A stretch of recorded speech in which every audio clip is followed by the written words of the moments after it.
आणि सुरुवातीलाच खास रिपोर्ट आहे एका शेतकऱ्याला सावकारी कर्जापायी विकाव्या लागलेल्या किडनी संदर्भात। चंद्रपुरातून माणुसकीला काळीमा फासणारी धक्कादायक घटना समोर आलेली आहे। कर्जाचा परतावा करण्यासाठी सावकाराने शेतकऱ्याला किडनी विकायला भाग पाडलाय। या क्रूर प्रकारामुळे संपूर्ण महाराष्ट्र हादरलाय। चंद्रपूर जिल्ह्यातल्या नागबीड तालुक्यात येणाऱ्या मिंथूर गावातील हा धक्कादायक प्रकार आहे। बळीराजाच्या वेदना पाहून दगडालाही पाझर फुटेल, मात्र सरकार आणि प्रशासनाला बळीराजाचं आभाळा इतकं दुःख कधी दिसणार असा प्रश्न आता त्यामुळे उपस्थित केला जातोय। चंद्रपुरात नेमकं काय घडलेलं आहे, या शेतकऱ्यावर कितीचं कर्ज होतं आणि त्याला किडनी का विकावी लागली आहे, पाहूयात त्या संदर्भातला हा एक रिपोर्ट।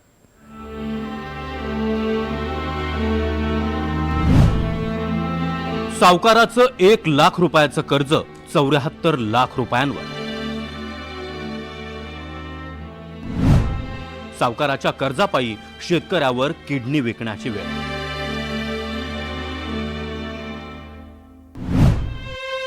सरकारच्या डोळ्यात अंजन घालणारं जमिनीवरचं वास्तव।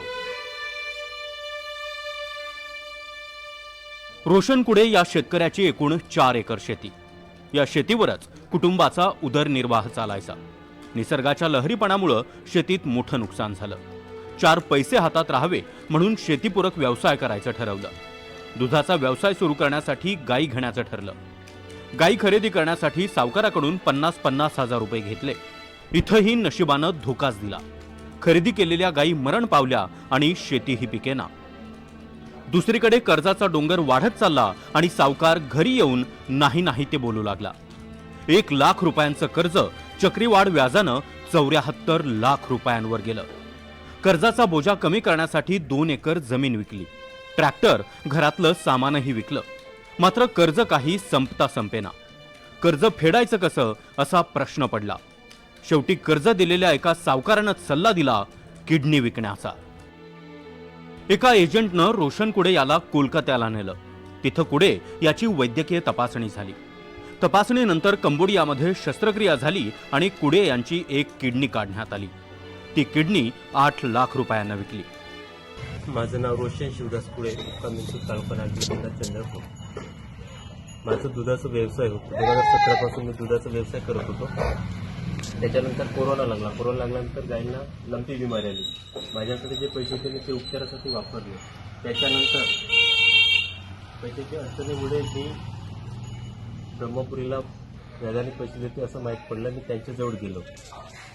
त्याजवळ गेल्यानंतर त्यांच्याकडून 1 लाख रुपये मागितले। किशोर बावनकुळे, मनीष गाडबांधे। त्याच्यानंतर यांनी मला आपले पैसे परत करण्यासाठी 15 दिवसांनी व्याज आकारत होते। 15 दिवसात व्याज नाही दिल्या तर 5,000 10,000 रुपये पेनल्टी लावत होते पर दिवसाची। यांचे एवढे दहशत आहे ना ब्रह्मपुरीत की हे यांची तक्रार पण कोणी घेत नाही। तक्रार पण यांची कोणी घेत, म्हणजे यांच्या विरुद्ध तक्रार करायला गेला ना कोणी तक्रार पण घेत नाही। त्याच्यानंतर मी किडनी विकून आलो। 8 लाख रुपयाला किडनी विकली। त्याच्यानंतर यांचे पैसे देण्यासाठी परत मी वेंटिने या देशात गेलो। किडनी विकली मी, 8 लाख रुपयाला किडनी विकली। चंद्रपूर जिल्ह्यातल्या मिंथूर गावातील रोशन सदाशिव कुडे या शेतकऱ्यावर सावकाराच्या कर्जापायी किडनी विकण्याची वेळ आली आहे। 1 लाखाचे 74 लाख झाले। किडनी विकूनही कर्ज अजून फिटलेलं नाही। पैशासाठी सावकाराचा तगादा सुरूच आहे। शेतकऱ्यानं पोलीस अधीक्षकांकडेही तक्रार केली आहे, पण पोलिसांनी वेळीच लक्ष घातलं नाही। आता हातात काहीच उरलं नाही। त्यामुळे आता मंत्रालयापुढे संपूर्ण कुटुंबासह आत्मदहन करण्याचा इशाराच रोशन कुडे या शेतकऱ्यानं दिलाय। मी याचे पैसे देण्यासाठी परत मी वेंटिन्याला गेलो जॉबसाठी, का मी याच्यातून थोडे माझा परिवार उभा राहावा याच्यासाठी। यांनी केलेली अशी पिळवणूक भरपूर गंभीर प्रकारची आहे। आज 4 महिने झाला मी न्यायासाठी हिंडतो, पण न्याय मिळत नाही। माझी सरकारला एवढीच विनंती आहे की मला न्याय मिळवून द्यावा। माझी गेलेली प्रॉपर्टी मला मिळण्यात यावी। रोशन कुडे यांनी पोलिसात दिलेल्या तक्रारीत किशोर बावनकुळे, मनीष काळबांडे, लक्ष्मण उरकुडे, प्रदीप बावनकुळे, संजय बल्लारपुरे आणि लक्ष्मण बोरकर या ब्रह्मपुरी शहरातील सावकारांची नावं आहेत। सावकाराचं कर्ज फेडण्यासाठी शेतकऱ्याला किडनी विकावी लागत असेल तर सरकार काय करतंय असा सवाल करत विरोधी पक्षातील नेत्यांनी सरकारवर जोरदार हल्लाबोल केलाय। नाही, असं आहे की ते गहाण ठेवली शेती, काही अडचणीत होता, त्याची जमीन घेतली, जमीन घेतल्यानंतर पुन्हा व्याजाचे पैसे घेतले आणि प्रचंड मोठ्या प्रमाणात त्याची लूट केली, त्यामुळे तो पूर्ण उद्ध्वस्त झालेला होता. शेवट किडनी विकूनही त्याला पैसे द्यावे लागलेत, अशा प्रकारची तक्रार माझ्याकडे आली आणि मी त्या तक्रारीवर पोलीस अधीक्षकांना पत्र पाठवून आणि त्यांना या संदर्भात कारवाई करायला सांगितलं आहे. पोलिसांचं एक पथक यावर पूर्ण चौकशी करत आहे आणि ती कारवाई होणार आहे. दुसरी गोष्ट की शेतकऱ्याला किडनी विकावी लागते. आम्ही सातत्यानं शेतकऱ्याच्या कर्जाविषयी सरकारला बोलतो. सरकार हे कानावर घेत नाही, फक्त चुकीच्या खोटाड्या घोषणा सरकार करतं. परंतु एका शेतकऱ्याला किडनी विकावं लागणं स्वतःचं कर्ज फेडण्यासाठी, याच्यासारखं दुर्दैव नाही. ह्या गोष्टी महाराष्ट्रात होतात, त्याच्यापेक्षा हे मोठं दुर्दैव आहे. दरम्यान सावकारी कर्जामुळे शेतकऱ्याला किडनी विकावी लागली हे धक्कादायक आहे. या प्रकाराची चौकशी केली जाईल असं मंत्री गिरीश महाजन म्हणाले. यावर जर आपण बघितलं असेल, पुण्यामध्ये किती डॉक्टर जेलमध्ये गेलेत, वर्ष जेलमध्ये राहिलेत. आपल्याला माहिती आहे सगळे उदाहरणं कशी आहेत त्यामुळे हा कडक कायदा आहे. असं कोणाची किडनी घ्यायची विकायची. आता पूर्वी रस्त्यावरचे भिकारी उचलून घेऊन जायचे लोक, त्यांच्या किडन्या काढून घ्यायचे. काही लोकांना पैशाची गरज असायची, ते सगळं आपले ऑर्गन विकायचे, लिव्हर विकायचे, कुठे किडनी विकायचे. ते सर्रास चाललेलं होतं, पण त्याच्यावर कडक निर्बंध आणि कायदे त्या ठिकाणी आहेत.